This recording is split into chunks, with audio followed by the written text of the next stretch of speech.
નમસ્કાર, આપ જોઈ રહ્યા છો ખબર અરવલ્લી. અરવલ્લી જિલ્લાના મોડાસા મલા ગાંધી કેમ્પસમાં કોલેજમાં પીટીસી કોલેજનો વાર્ષિક સૌર ઉજવાયો. તેમાં ઉદ્ઘાટક અને પ્રેરક વક્તા પરમ પૂજ્ય 108 ડોક્ટર વાગીશકુમાર મહારાજ શ્રી ઉપસ્થિત રહ્યા હતા.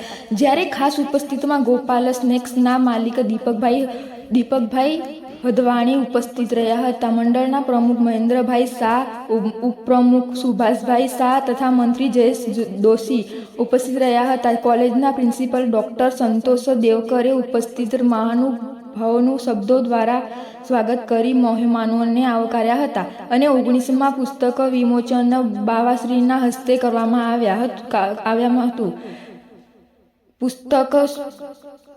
પુસ્તક શિક્ષક સંહિતા ભાગ 2ના વિમોચન તથા અતિથિઓના જોડાયા હતા અને આ પ્રસંગે મંડળના તમામ હોદ્દેદારોએ ઉપસ્થિત રહ્યા હતા તેમજ અન્ય ભાગીની સંસ્થાના આચાર્યશ્રીઓએ અધ્યાપકો તથા વિદ્યાર્થીઓ મોટી ઉપસ્થિત રહ્યા હતા.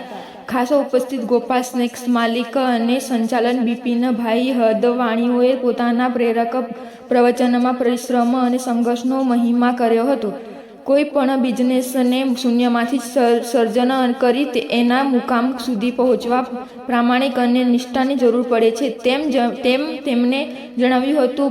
પૂજ્ય ડોક્ટર વાગીશકુમાર મહારાજ જણાવ્યું હતું કે વિદ્યાર્થીઓએ સફળ થવા માટે પ્રામાણિકતા અને સિદ્ધાંતનો અમલ પોતાના જીવનમાં કરવો પડશે. આ સમારંભ વર્ષ દરમિયાન થયેલ પ્રવૃત્તિ વિજેતા વિદ્યાર્થીઓએ ઇનામો અપાયા હતા. સાંસ્કૃતિક કાર્યક્રમ વિદ્યાર્થીઓએ વિવિધ કૃતિ અને રચનાઓ રજૂ કરી શ્રોતાઓએ મંત્રમુગ્ધ કરી દીધા હતા. કાર્યક્રમને અંતે ગીતાબેન આભાર વિધિ કરી હતી. મુકુંદભાઈ શાહે સમગ્ર કાર્યક્રમનું